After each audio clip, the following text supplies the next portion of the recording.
Dieu est bon. Ça nous l'a été rappelé ce matin. Dieu est juste et bon. Est-ce que tu peux te tourner vers ton voisin et lui dire, tu sais que Dieu est bon? Attention, je regarde bien, hein, mais ça va, tout le monde l'a dit à peu près. Hein. Eric, tu l'as dit à ton épouse? Eric, il l'a pas dit à son... Tu l'as dit? Ah voilà, dis-lui, dis-lui.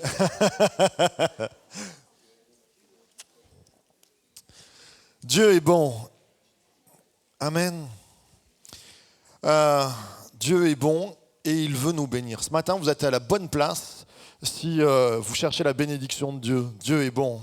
Il nous rend vainqueurs. Amen. Alors, vous savez qu'il a donné aussi de l'intelligence aux hommes et votre pasteur n'est pas toujours à 100% intelligent, mais quand même, il m'a donné une intelligence. Cette année, j'ai repris les jeunes parce que on n'avait pas forcément de ministère jeunesse. Et je me suis dit, pour être frais le dimanche matin, je mets les jeunes, pas le samedi soir, mais le vendredi soir. Au moins, j'ai le temps de me reposer. Sauf que les gens de la région, ils savent pas ça, que voilà, je suis aussi le responsable jeunesse. Donc hier, on est sortis, c'était juste extraordinaire. 400 jeunes rassemblés à Antibes. On peut louer le Seigneur, 400 jeunes. Dont 14 Fréjussiens, j'en vois qui sont là, la technique, tout ça. Est-ce qu'il y a des jeunes ce matin? On peut bénir aussi les jeunes qui sont là.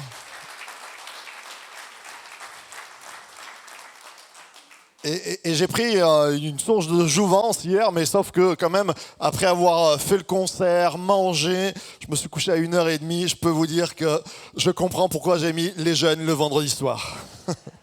Alors si ce matin, je fais des mauvaises liaisons, pardonnez-moi. Ce matin, on est sur les 7 églises de l'Apocalypse. On continue cette étude sur être vainqueur. Dieu nous appelle à être vainqueur dans l'Apocalypse. Ce n'est pas forcément que des visions qui font peur. Apocalypse, ça veut dire révélation. Et la plus grande révélation de l'Apocalypse, c'est que Dieu donne la victoire à son peuple. Il dit l'Église peut être vainqueur dans son temps, dans sa génération et encore aujourd'hui. Et j'aimerais entendre un grand amen à ceux qui croient que Dieu nous rend vainqueurs. Amen. Il est là ce matin. Et ce matin, on va voir la 6e église.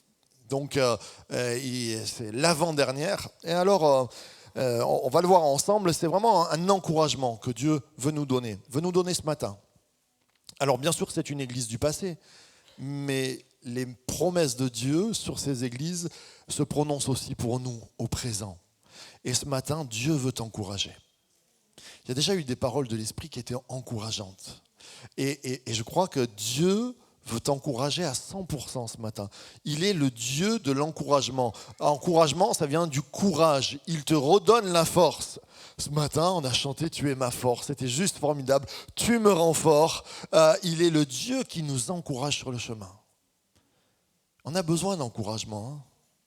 Vous savez, je regardais une étude dans les entreprises, par exemple.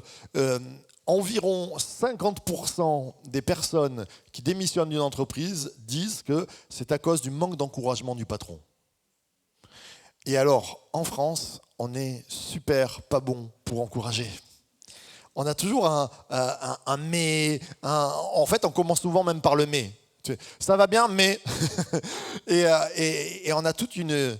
Bien sûr qu'il y a des problématiques et on le voit que Dieu ne cache jamais les problèmes. Mais à 50%, il encourage toujours, au moins. On l'a vu dans les autres églises. Et ce matin, à 100%, il va encourager. À cette église que nous allons voir ce matin, il va leur donner un encouragement fort parce qu'ils en ont besoin. Moi, je vous dis, je suis sûr que la ville que nous allons voir, allez, je grille le truc, Philadelphie, l'église de Philadelphie, je suis sûr qu'il y avait des problèmes dans l'église. Mais c'est certain, il n'y a pas une église parfaite. Mais il savait qu'à l'instant T, elle avait besoin surtout d'encouragement. Et peut-être que dans ton instant T, en ce moment, tu as besoin d'un méga encouragement. J'aimerais te dire que Dieu le Père, le Fils, le Saint-Esprit s'unissent pour toi ce matin, pour t'encourager. Amen. Alors on peut remercier le Dieu qui va nous encourager ce matin.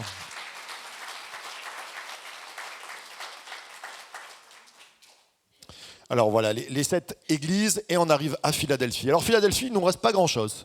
Il nous reste malgré tout vous voyez, les grosses colonnes, ça a été une des premières églises qui a été fondée à Philadelphie. Mais on n'a pas beaucoup d'historique. En fait, c'était une petite ville et pas de grande renommée. Philadelphie, alors vous entendez dedans 2 mots, philo, aimer d'un amour frère, d'amitié très fort, et adelphos. Alors adelphos, toi tu devrais le savoir, toi. Frère, exactement. Celui qui aime son frère. Pourquoi ce nom à cette ville? Parce qu'un jour, l'empereur, normalement, les fratries à l'époque grecque et romaine, ça s'entendait pas très bien, ça se coupait même les têtes, mais il y avait un empereur qui aimait fortement son frère et il lui a dédié une ville et il a appelé la ville « J'aime mon frère ». C'est beau. Et j'aimerais qu'on puisse être ce matin l'église de j'aime mon frère, j'aime ma sœur. Qu'on puisse être une église Philadelphos, une église qui aime celui qui est à côté, qui en prend soin. Et comme je dis souvent, aujourd'hui on est dans une époque où on dit oh, les mots s'envolent, c'est les actes qui comptent. Moi je dis les actes comptent, mais les mots comptent aussi. Alors on va se retourner vers notre frère et sœur ce matin et on va lui dire je t'aime dans l'amour du Seigneur. Amen. On se tourne vers le voisin, je t'aime dans l'amour du Seigneur.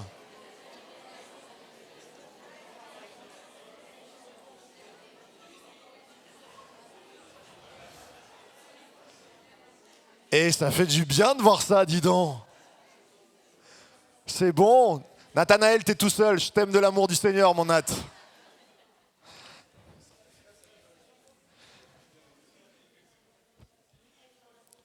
Amen. Je prends, je reçois. Merci, Esther.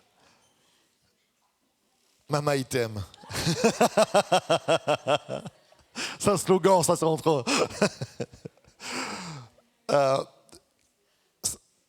Si chaque semaine on pouvait dire je t'aime à une personne. On n'est pas habitués, hein. On est des pudiques. Hein. Surtout nous les latins, alors on a des grands sentiments, tout ça, mais des fois c'est pas toujours évident d'exprimer ses sentiments en disant je t'aime. C'est important.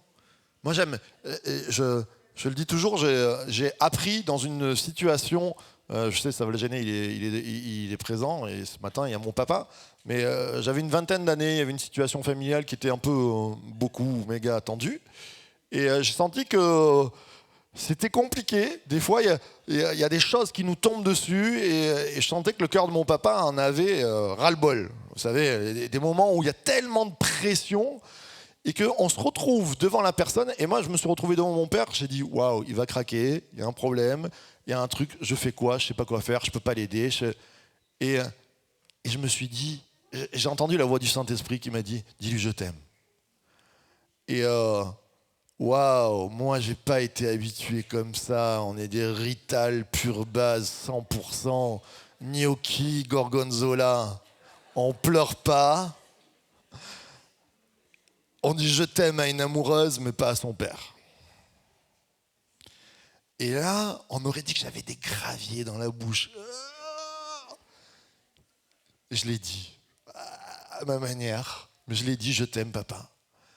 Et là, ça a déclenché quelque chose d'extraordinaire.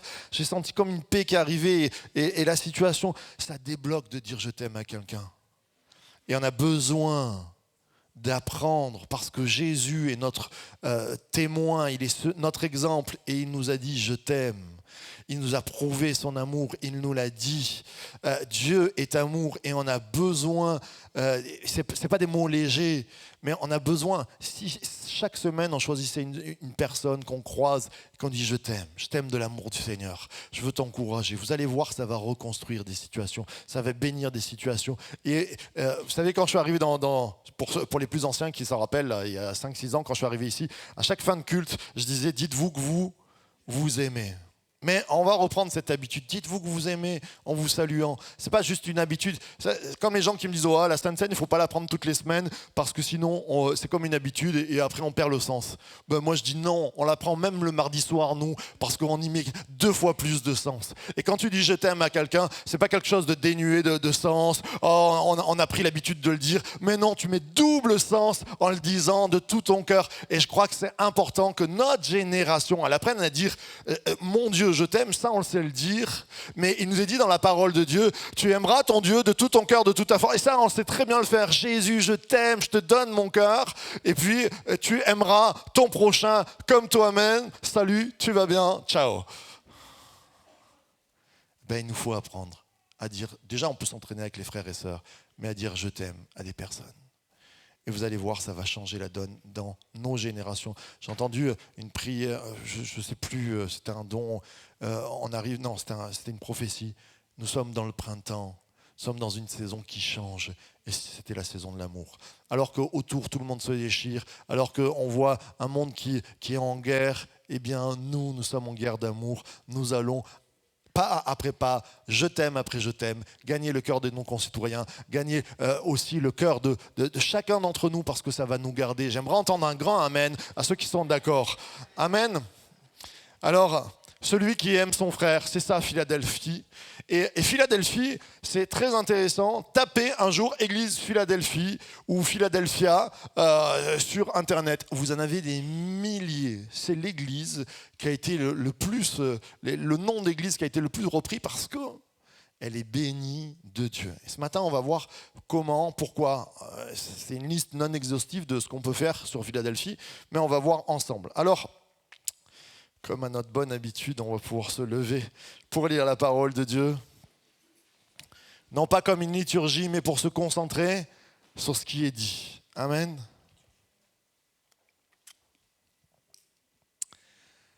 On se concentre, on oublie le rôti qu'on va manger à midi. Là, le plus important de votre journée, il est là. Apocalypse, chapitre 3, verset 6. Que celui qui a des oreilles écoute ce que l'Esprit dit aux assemblées. Je regarde, y a-t-il des oreilles dans ce lieu? J'en vois des belles paires. Amen. Alors on est là et on écoute. Et à l'ange de l'assemblée, qui est à Philadelphie, écrit, voici ce que dit le Saint, le véritable, celui qui a la clé de David, celui qui ouvre et nul ne fermera, qui ferme et nul n'ouvrira. Je connais tes œuvres. Voici, j'ai mis devant toi une porte ouverte que personne ne peut fermer. Car tu as peu de force, et tu as gardé ma parole, et tu n'as pas renié mon nom. Voici, je donne de ceux de la synagogue de Satan qui se disent être juifs, et ils ne le sont pas, mais ils mentent. Voici, je les ferai venir et se prosterner devant tes pieds, et ils connaîtront que moi je t'ai aimé. Parce que tu as gagné la parole de ma patience, moi aussi je te garderai de l'heure de l'épreuve qui va venir sur la terre habiter tout entière, pour éprouver ceux qui habitent sur la terre. Je viens... On peut le dire ensemble, je viens bientôt, amen. Tiens ferme ce que tu as, afin que personne ne prenne ta couronne. Celui qui vaincra, je ferai de lui une colonne dans le temple de mon Dieu, et il ne sortira plus jamais dehors. Et j'écrirai sur lui le nom de mon Dieu, le nom de la cité de mon Dieu, de la nouvelle Jérusalem qui descend du ciel d'auprès de mon Dieu, et mon nouveau nom. Amen, amen et amen. Vous pouvez prendre place. Alléluia.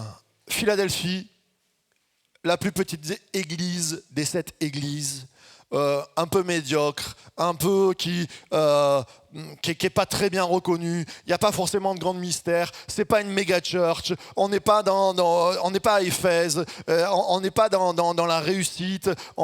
C'est une petite église dans une ville de province. Elle n'a pas la renommée qu'il y avait sur Smyrne, sur Thyatire. Non, il n'y a pas grande renommée. C'est une petite église. Et pourtant, c'est l'église qui est la plus élevée devant le Seigneur. Comme je dis, il y a sûrement des défauts. mais j'aime cette parole qui dit parce que tu as gardé ma parole. Je remonte juste. Je connais tes œuvres. Voici, j'ai mis devant toi une porte ouverte. Je connais tes œuvres. Le Seigneur se penche sur nos œuvres.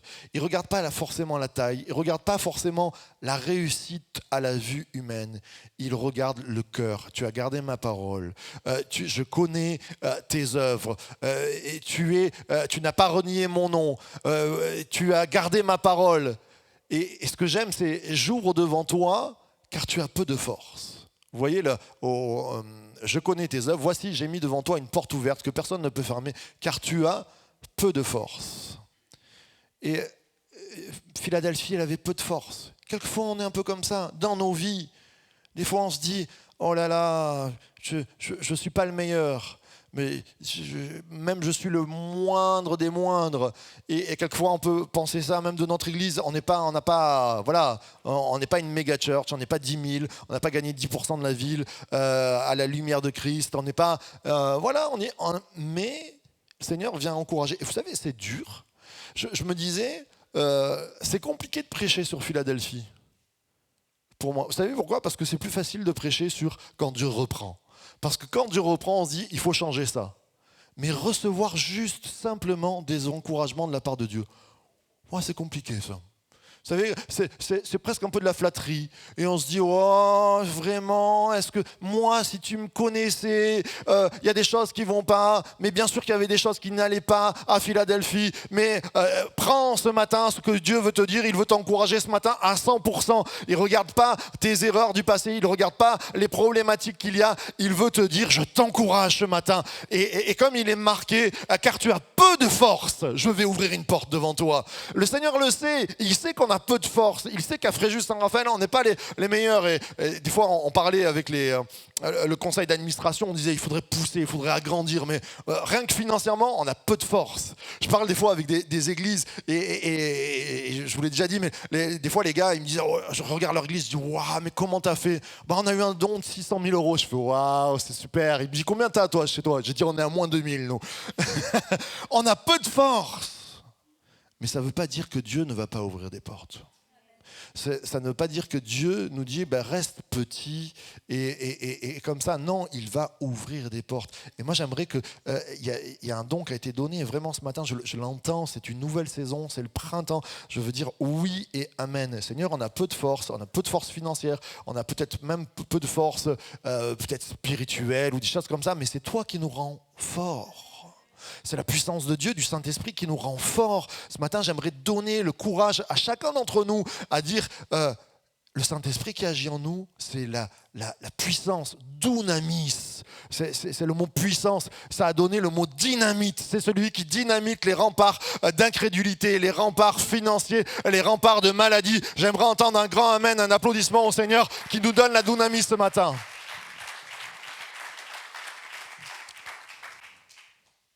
Parce que tu as peu de force, je vais ouvrir une porte. Oh, ça me réjouit. Moi, je prends ce matin. Je dis oui, Seigneur, c'est vrai qu'on n'a pas toujours l'habitude de prendre les encouragements, mais ce matin, on veut les prendre. On veut les écouter, Seigneur. Tu nous laves de nos fautes, tu nous laves de notre passé, mais ce matin, 100% encouragement. Alors, premièrement, véritable encouragement, et je commence par ce point, c'est un véritable encouragement, c'est l'encouragement vrai. Voici ce que dit le Saint, le véritable. Pourquoi il commence comme ça, Dieu ? Parce qu'il est en train de dire, moi je ne suis pas un bonimenteur. Je ne suis pas un homme politique qui va te faire des promesses et ça ne va pas marcher. Je suis celui qui, quand il ouvre une porte, elle est ouverte. Et voici, il est le saint et le véritable. Il aurait pu dire, voici, je suis le véritable. C'est intéressant. Mais il se présente comme, je suis le saint et le véritable. Pourquoi Christ dit cela ? Parce que s'il n'avait pas été saint, Jésus, il n'aurait pas pu être vérité. Il aurait été dans la duplicité. Mais parce qu'il a été saint et parfait, alors il a accompli la volonté du Père. Je vous rappelle que saint, vous vous rappelez la racine, qu'est-ce que ça veut dire, sanctifié ? Mis à part. Bien, très bien. Donc, on pourrait le traduire, voici celui qui est mis à part, le véritable. Ce matin, il veut te dire, il y a une vérité pour toi. Il y a un nom. Voici, il y a un véritable encouragement parce que je suis véritable, parce que je me suis mis à part. Le Seigneur Jésus a dit dès qu'il est venu, il a été mis à part pour accomplir une mission. Et quand il est mort à la croix, il a dit « Tout est accompli ». On se le rappelle ensemble, tout est accompli. Tout est accompli pour Monique, tout est accompli pour Yossif, tout est accompli pour moi. Ce matin, on est là et on se dit Seigneur, c'est pas peu quand Dieu dit tout est accompli. C'est comme s'il disait, sur le chèque, je mets ma signature. Le chèque, il est pour toi. C'est bon. En banque, il y a l'argent pour toi. C'est accompli. Tout est payé. Tout est donné. Parce qu'il est mis à part. Parce qu'il est véritable. Et c'est important de le voir, ça, parce qu'il se présente en disant « Je suis le saint, le véritable. Mon nom, c'est le saint, le véritable. Le vrai. » Parce qu'à Philadelphie, il y a eu un tremblement de terre en l'an 17 à peu près, et on a reconstruit, comme l'empereur avait reconstruit, il s'est dit oh, on va changer le nom, on va l'appeler Césarée de Lydie là-bas. On change le nom, il y avait plein de Césarée qui vient de César, et là un empereur de plus s'est dit allez, pour moi, César, on va l'appeler Césarée de Lydie. Mais le véritable nom, c'était Philadelphie. Peut-être que dans ta vie, on a posé, et je le dis assez souvent, des étiquettes qui disent bon à rien, pas bon pour le ministère, pas bon pour travailler, pas bon pour avoir un bon caractère, pas bon pour être un bon mari, pas bon pour être un bon enfant, pas bon pour être un bon parent. Et des étiquettes nous ont été mises parce qu'il y a du jugement qui a été là, et ceux qui ont été autour de nous ont essayé de reconstruire en mettant des étiquettes sur nos vies. Mais Jésus veut dire le véritable nom, le nom de mise à part de cette ville, c'est tu aimes ton frère, c'est Philadelphie, c'est une bénédiction pour toi. Et ce matin, il veut te dire, il y a un véritable nom qu'il te donne. Et c'est son nom. Alors tu n'es pas appelé à la médiocrité, tu n'es pas appelé à être un mauvais mari, une mauvaise épouse, un mauvais papa. Tu es appelé à être le meilleur, à de l'excellence dans ta vie.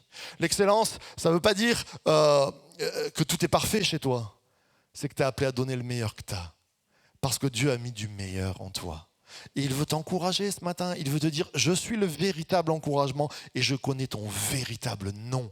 C'est bon ça, le Seigneur qui connaît notre véritable nom. Et dans Exode, l'Éternel va parler à Moïse et il lui dit « Je ferai ce que tu me demandes car tu as trouvé grâce à mes yeux et je te connais par ton nom. » Mais c'est extrêmement important. Moïse, il est déstabilisé. Souvent, on a les représentations hollywoodiennes de Moïse, prince d'Égypte, qui marche à côté du prince et qui tape la main du pharaon en disant « Hey papa, comment tu vas ?» et tout. Mais c'est pas du tout ça. Ma fille, je suis très fier de ma fille en ce moment, elle lit la Bible et elle m'a posé des questions et elle me dit mais papa, par rapport au prince d'Égypte là, la vie de Moïse, c'est pas tout à fait ce que je lis. Je dis non, c'est pas tout à fait ce qu'on a l'habitude de voir. Moïse était un bâtard. À la cour du roi, adopté, mais ça reste un Égyptien. À quoi on peut voir cette preuve? Alors bien sûr, il a reçu l'éducation c'est-à-dire l'éducation, savoir lire, savoir compter, toutes ces choses-là, qui l'a rendu un homme puissant après, comme dit Hébreu. Mais c'était un bâtard de la cour. Quand il a tué un Égyptien de colère, croyez-moi que le fils du pharaon, il aurait pu tuer la moitié de l'armée, que le pharaon aurait dit hey, ça passe mon gars, on va essayer d'étouffer l'histoire, mais tu restes le fils du pharaon. Quand Moïse a tué un gardien égyptien à cause de son peuple, on a dit on va le faire mourir. Et il a dû fuir. Il nous a dit qu'il avait la langue embarrassée. Sûrement il bégayait. On sait souvent que les enfants qui bégayent, c'est des gens qui n'ont pas confiance en eux, qui ont été rabroués dès son enfance. Il était considéré comme un bâtard. Et son nom, on avait dû lui donner un autre nom. Il n'était pas connu comme celui qu'il devait être. Mais Dieu, quand il le trouve, il lui dit « Je connais ton nom. Ce nom qui s'appelle Moïse, sauver des eaux. Et tu n'es pas le bâtard de l'Égypte, tu n'es pas celui qui est mis de côté, tu n'es pas celui qui est appelé à bégayer, tu es celui qui est appelé à sauver tout un peuple, tu es celui qui va faire traverser les eaux, tu portes en ton nom la destinée d'un peuple. Et ce matin, Dieu veut te dire, il t'encourage, il connaît ton nom, il te connaît là où il doit t'appeler pour ta mission. Et nous avons un peuple à faire traverser. J'aimerais entendre un grand amen à ceux qui le croient ce matin. Oh, que Dieu est bon, c'est bon la parole de Dieu. Quand tu fouilles un petit peu la parole de Dieu, tu t'aperçois que Dieu est bon. Et nous, on aime quand même que Dieu des fois, nous pique un peu, tu sais, nous fouette un peu. Et on est bien sur les autres cités où il a des choses à reprendre. Mais prenons Dieu qui nous encourage à 100% ce matin. Il veut te bénir. Moi, je me dis... quand ils ont dû lire l'Église, ils ont dû lire les lettres, là. Quand ils ont dû regarder la série d'avant en se disant « Ouh là là là là, Éphèse, perdre le premier amour, oh là là, c'est quelque chose de compliqué. » Et puis Thyatire, aïe aïe aïe. Et puis Smyrne, oh là là là là. Et puis Sardes, oh, la ville de juste avant.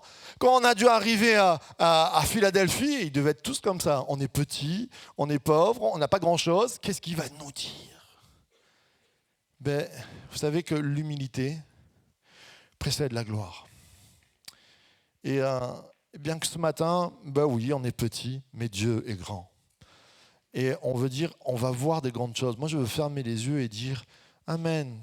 Je crois que la volonté de Dieu, c'est qu'au moins 10% de toute cette région, on puisse être sauvée, qu'on puisse avoir des églises qui puissent encore plus déborder, parce que, pas pour faire du chiffre, parce que la lumière chassera les ténèbres, parce que la mort dans les pensées va reculer et qu'il ne va plus y avoir des esprits de mort, mais des esprits de vie qui vont être propulsés. Il va y avoir de l'amour et non de la haine. Et moi, je prie et je rêve toujours en disant, on est petit, on a 5 pains et 2 poissons, mais c'est toi qui multiplies, Jésus. Amen.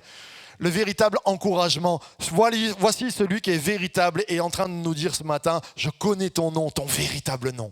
Et tu n'es pas appelé à être un nom étranger ou un nom qui te minimise. Tu es un nom avec une mission. Dieu a une mission pour nous et notre mission, l'Église source de vie, c'est pas rien ce nom. Je dis toujours source de vie, appelé à amener la vie aujourd'hui. C'est ça notre vision.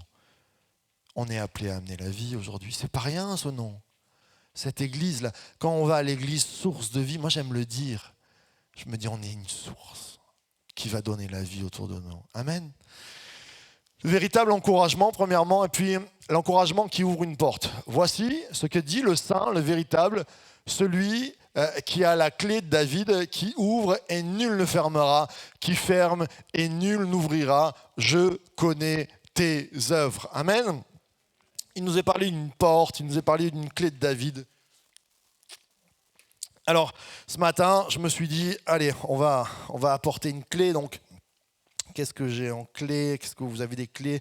Là, j'essaie de la sortir de la poche. Voilà, c'est ça. Vous croyez que les clés de David, ça ressemble à ça ? Qui croit que ça ressemble à peu près à ça ? Petite clé comme ça pour ouvrir. Qu'est-ce que c'est la clé de David ? Alors, il nous a dit qu'il y avait un prophète qui avait donné les clés de la ville de Jérusalem à David en lui disant, voilà, tu peux rentrer, c'est toi qui as les clés de David. Et il lui a donné un tout petit trousseau comme ça. Il lui a dit, c'est toi qui as les clés de Jérusalem. C'est ça ? Non, on va voir ensemble qu'est-ce que c'est. Déjà, symboliquement, quand il nous a dit les clés de David, ça veut dire qu'à David, il lui a donné la royauté, avec toute sa tribu Juda, et on a dit Jérusalem, qui était d'ailleurs aux Benjamites, et qui est devenue la capitale de tout Israël, en disant nous avons un roi à notre tête, et il vient de la tribu de Juda, et c'est David, et il a les clés pour ouvrir cette ville. Et bien sûr que c'est une comparaison avec celui qui est le descendant de David, qu'on appelle le fils de David, c'est qui ? Oula, ça y est, j'ai déjà endormi. C'est moi qui me suis couché à 1h30. Je suis soporifique à ce point-là. Qui est le fils de David dans la Bible ? Jésus. Amen. Jésus. Oh, le frère, il s'est couché à 1h. David aussi, il était avec moi jusqu'à 1h30. C'est un vaillant. Je ne sais pas ce qui m'a sorti, mais je n'ai pas écouté. Fils de David. C'est le Christ, Jésus. Et quel est le rapport? Il est en train de dire, voici, moi, fils de David, j'ai les clés non pas de Jérusalem, mais du royaume des cieux. Voici, je bâtirai mon église et les portes de l'enfer n'y prévaudront point contre elle. C'est-à-dire, on pourra, les portes de l'enfer, elles voudraient se fermer. Quand moi, je décide d'ouvrir les portes de l'enfer, elles sont ouvertes. Et quand moi, je décide d'ouvrir le royaume des cieux, c'est Jésus, pas moi, pas Marc Ambrogio, il l'ouvre et personne ne peut fermer. Il ferme et personne ne peut ouvrir. Ce matin, il y a une réalité spirituelle pour toi, pour moi. C'est que le Christ est présent ce matin et il est en train de dire, il y a une porte d'encouragement qui est pour toi. Et qui pourrait la fermer s'il le décide? Non, personne. Ni Satan, ni les autorités, ni les hommes. J'aimerais entendre un grand amen à ceux qui le croient. C'est un petit amen. Un grand amen. Amen. Alors ce matin, je m'en vais, voilà, je m'en vais. Je vais vous montrer ce que c'était une clé de l'époque. Tiens, Enzo, tu me tiens le micro?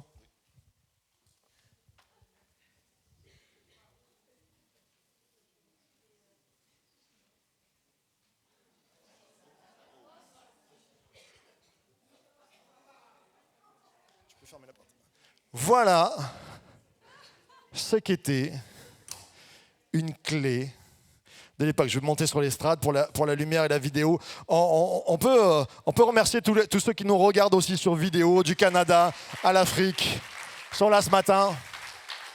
Alors voilà ce qu'était une clé à l'époque. C'est pas rien. Pourquoi c'est une clé? On avait des grosses portes en bois. Qu'est-ce qu'on faisait?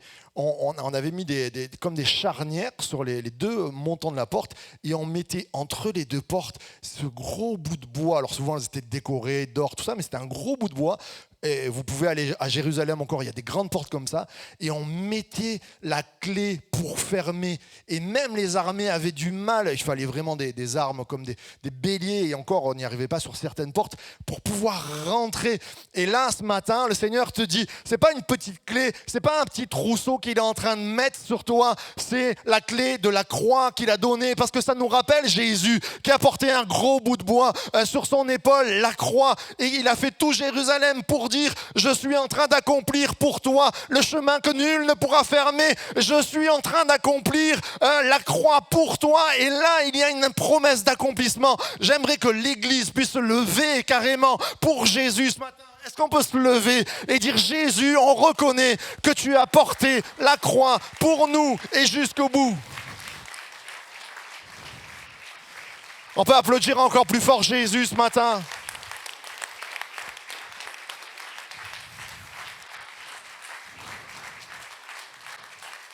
Amen, on peut prendre place.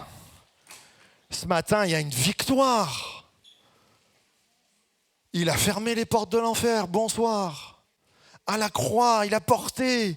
Moi, je peux vous dire, là, j'ai porté 2 minutes, j'en peux plus, j'ai plus de souffle, je suis au bout de ma vie. Jésus, il a porté des centaines de mètres en n'ayant pas mangé, pas bu, le dos flagellé, jusqu'au bout pour nous. C'est pas rien. Et la parole de Dieu l'avait annoncé, puisqu'il nous est dit dans le prophète Ésaïe, car un enfant nous est né, un fils nous a été donné, et le gouvernement sera sur son épaule. Qu'est-ce que ça veut dire, le gouvernement sera sur son épaule? Il a la clé de David. La clé qui ouvre le gouvernement du royaume des cieux. Elle est sur son épaule. C'est la croix, bien sûr. Mais je suis ému quand je pense à Jésus. Il aurait pu dire, c'est trop lourd, c'est trop fatigant, c'est trop la honte, j'en peux plus. Il faisait ça, il y avait une légion d'anges, la terre était détruite même. Hein. Il ne s'est pas mis en colère. Jésus avait des sentiments, il pouvait être en colère, il aurait pu se mettre en colère. Il se mettait en colère, la mission était finie. On était balayés. Terminus, tout le monde descend. Jésus qui est venu, il ne s'est pas mis en colère. Les gens crachaient sur lui, ne comprenaient rien. Il avait ce gros bout de bois sur l'épaule pour fermer les portes de l'enfer et ouvrir le royaume des cieux pour toi et moi ce matin. Alors, il n'y a pas une addiction qui peut tenir contre l'amour de Dieu. Il n'y a pas un caractère qui peut tenir. Il n'y a pas du non-pardon. Et il n'y a pas de montagne trop élevée parce qu'il a vaincu, il a tout accompli. Et ce matin, je veux m'appuyer sur lui en disant, il n'y a pas une addiction qui nous tiendra. Il n'y a pas une opposition. Et même Satan lui-même qui pourrait venir. Jésus, tu as tout accompli. Et nous te disons merci ce matin. Amen.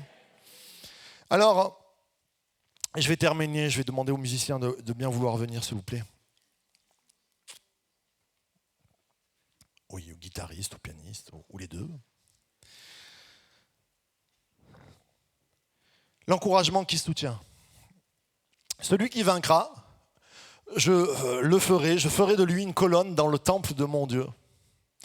Et il ne sortira plus jamais dehors. Et j'écrirai sur lui le nom de Dieu, le nom de la cité de mon Dieu, de la nouvelle Jérusalem qui descend du ciel d'auprès de mon Dieu. Et mon nouveau nom. Il y avait 2 colonnes dans le temple de Jérusalem, le temple de Salomon. Là, je vous les ai dessinés un petit peu en rouge, là, vous les voyez. On peut les voir sur le côté. Et c'est intéressant quand vous lisez la parole de Dieu parce que ces 2 colonnes, elles ont quelque chose de particulier. Quelqu'un sait ? Jean-Pierre, il le sait, il a le petit sourire. Elle porte un nom. On a donné des noms à des colonnes. Alors, je ne sais pas si notre frère Jacquin est là. Mais il y a un frère qui s'appelle Donat Jacquin, de nom de famille, je ne sais pas s'il est là, mais non, il n'est pas là ce matin. Mais il y a une colonne qui s'appelle Jacquin, c'est intéressant, et il y a l'autre qui s'appelle Boaz. Tant qu'on y est, on aurait pu appeler les rideaux, on aurait pu appeler, je ne sais pas, les fenêtres, les portes. Non, il n'y a que les colonnes qui sont nommées. Jacquin et Boaz. Et Jacquin, ça veut dire il établit, il place, il met en place, comme on met en place un gouvernement, par exemple. En ce moment, c'est en train de se faire. Il établit. Et puis, Boaz, qui se retrouve d'ailleurs un des grands-parents de Jésus, hein, c'est l'arrière-grand-père ou le grand-père de David, la force en lui. Ce sont 2 colonnes, une qui établit, une qui est forte. Et la parole de Dieu nous dit, celui qui vaincra, je ferai de lui une colonne dans le temple de mon Dieu. Et ce n'est pas au hasard que notre cher Jésus dit ça à l'église de Philadelphie. Je vous ai raconté en l'an 17, qu'est-ce qui s'est passé ? Il y a eu un tremblement de terre. Beaucoup de choses ont été détruites. Et en gros, on disait à Philadelphie, il n'y a rien qui tient debout. Mais Jésus disait, si la ville ne tient pas debout, si ta région ne tient pas debout, et il te dit ce matin, si ta famille ne tient pas debout, si tes parents n'ont pas tenu debout, si ton mari, ton épouse ne tient pas debout, si tout autour de toi, ça ne tient pas debout, voici, moi, j'établis, je mets la force et je fais de toi une colonne qui ne bronchera pas et qui sera un établissement du gouvernement de Dieu. Et j'aimerais entendre un grand amen, on peut le dire, amen ce matin, réjouis-toi, il t'établit, il met la force en toi. On peut se lever ensemble, s'il vous plaît, mes frères et sœurs, si la santé vous le permet.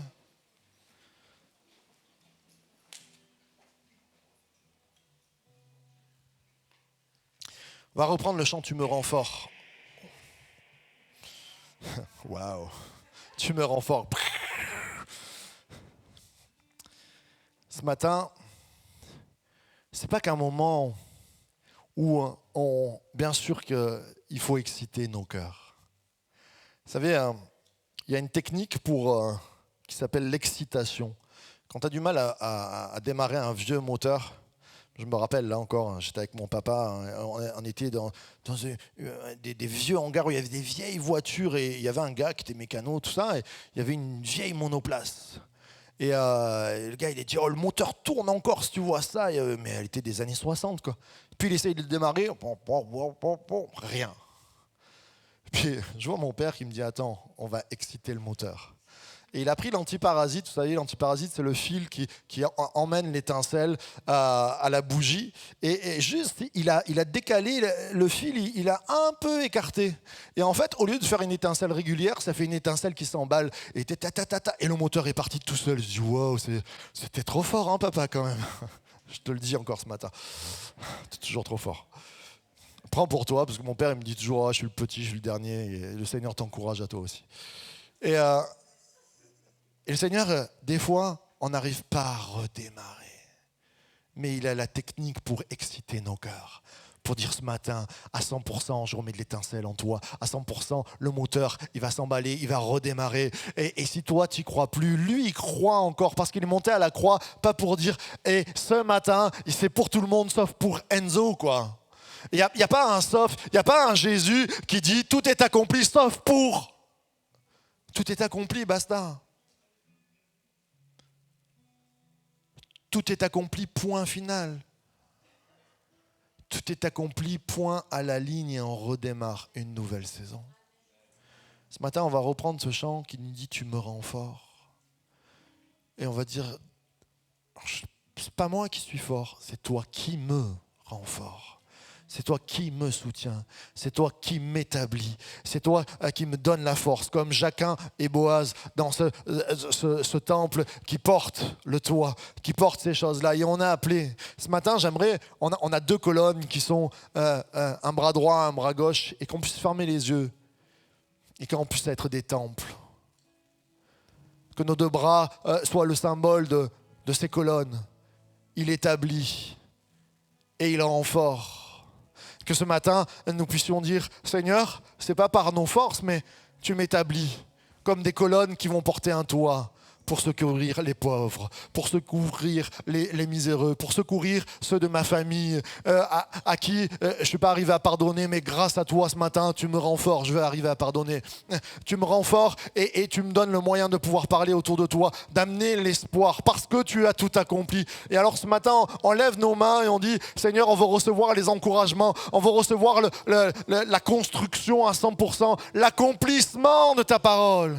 Notre Père, nous sommes devant toi, les mains levées, les bras levés, en disant accomplis Jacquin et Boaz sur nos vies, accomplis, mets en place, rends-nous forts, donne-nous cette parole. Seigneur, nous regardons alors que tout a été ébranlé, alors que des tremblements de terre spirituels ont ébranlé le monde entier. Nous te regardons et nous disons, c'est toi notre force, c'est toi qui nous encourage. Et ce matin, à tous ceux qui lèvent les bras, tu passes et tu souffles sur nos vies, tu nous rends forts, tu nous encourages, tu nous donnes d'être des colonnes dans cette société, dans cette vie et pour l'éternité. Et nous disons un grand Amen, Amen et Amen.